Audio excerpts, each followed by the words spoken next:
We may consider Jalen Brown's journey from a role player on the Boston Celtics in his rookie season to one of the best two-way players in the league at the age of 23 as significant. But his journey and path to the league is just as interesting and vast.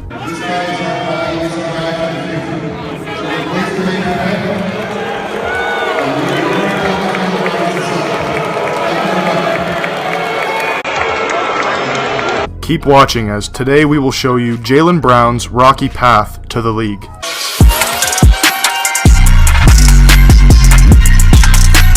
Jalen Brown grew up in Marietta, Georgia, considered one of the most dangerous and unsafe cities in the world. The chance of becoming a victim of either violent or property crime in Marietta is 1 in 28, and the area has a crime rate that is higher than 77% of the state's cities and towns of all sizes. To say Jalen Brown did not have it easy in his childhood is a significant understatement. He grew up in a town ridden in crime, and many of the kids and mentors around him were not the best examples for the young man with dreams of playing in the NBA. However, his mother and grandmother, who share a significant impact on who Jalen is today, instilled him with a hunger for learning and an inherent competitive spirit that separated him from kids his age. In middle school, Jalen was an avid chess player, and he ended up being the captain of his middle school chess team. He learned how to play the game at a very young age, and what drew him to the game was the ability to see the way other people think and how their mind works, a skill he still uses on the basketball court. He was also a member of Habitat for Humanity and a member of Men and Women of Distinction, helping raise money for the school by setting up a recycling program, running car washes, and establishing fundraisers for the community. The Celtics guard was also a very good and dedicated student, a testament to his curious and inquisitive nature. According to his high school coach, Doug Lipscomb, who has known Brown since he was in the 8th grade, education has always been instilled in him from an early age. He loved reading and was a worm for knowledge. Unfortunately, many GMs didn't see his knack for education as a positive, as you will see shortly. When he entered high school, he developed a relationship with NBA star Dwight Howard, who grew up 15 minutes from Brown in his hometown of Georgia.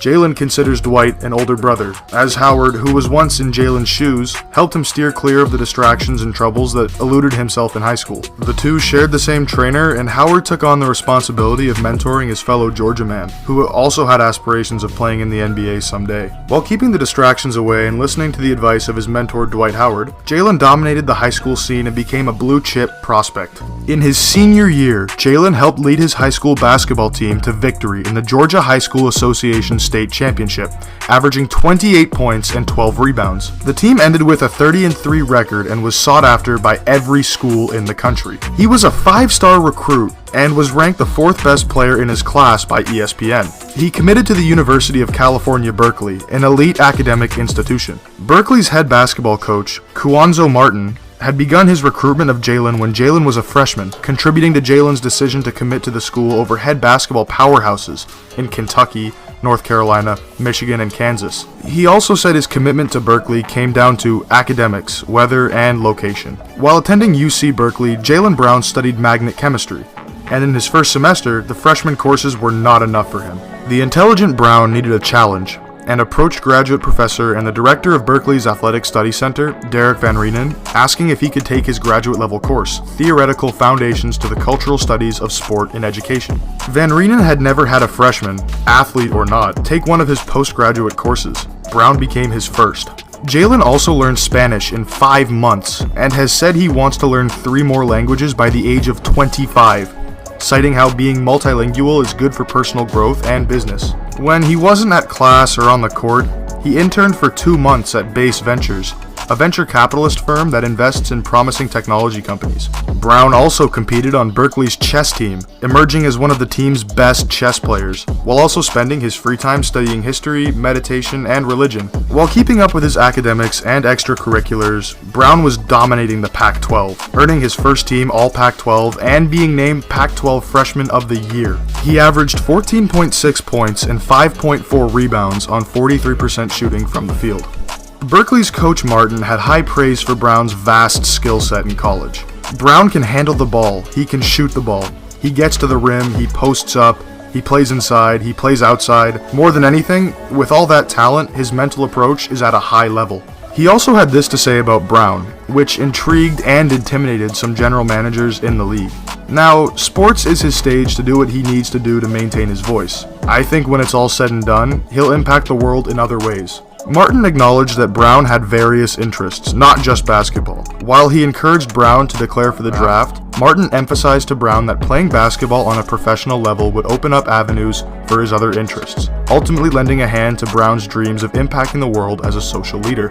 Brown has especially been vocal about the racial injustice that plagues the country in the wake of the death of George Floyd. He drove 15 hours to his hometown of Atlanta to lead peaceful protests and speak to protesters as a social leader promoting change. "I drove 15 hours to get to Georgia, my community," Brown said. "This is a peaceful protest. Being a celebrity, being an NBA player doesn't exclude me from no conversations at all. First and foremost, I'm a black man, and I'm a member of this community.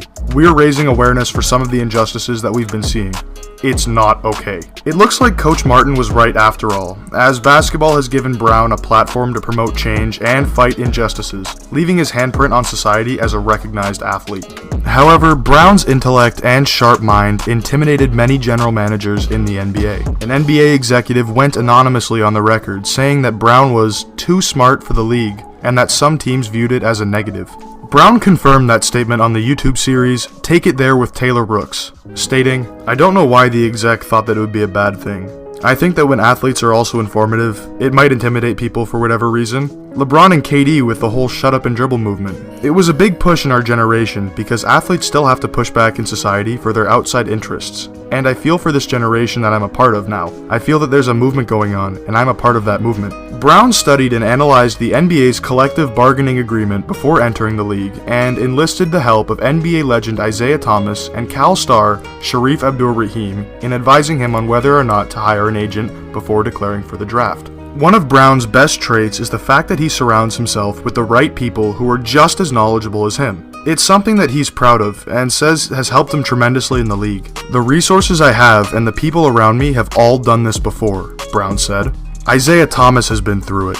Sharif Abdur-Rahim has been through it. I've got educators, teachers with PhDs that are scholars who are all helping me out and advising me. I know they know what they're doing and what they are talking about." Despite the concerns that he was too smart for the league, the Celtics were unfazed by Brown's intellect and selected him with the 3rd overall pick in the 2016 NBA draft. GM Danny Ainge viewed Brown's intellect as a tremendous plus and a factor in selecting him, but the Celtics fans didn't buy into him at draft night, as he was literally being booed while walking on stage and shaking Adam Silver's hand. However, Brown's uphill battle with criticism didn't stop there. People doubted his love for the game and his motor. Executives and scouts didn't believe he played hard enough and that his skill set was too underdeveloped to make an impact. In fact, when Brown played for the USA's FIBA U18 team in high school, head coach Billy Donovan refused to play Brown. When Brown asked why, Donovan said that Brown would not last more than 3 years in the league because he didn't play hard. Brown was upset, but used it as motivation to prove Donovan wrong. He was no stranger to criticism and doubt, and a perfect example for this was his own high school teacher.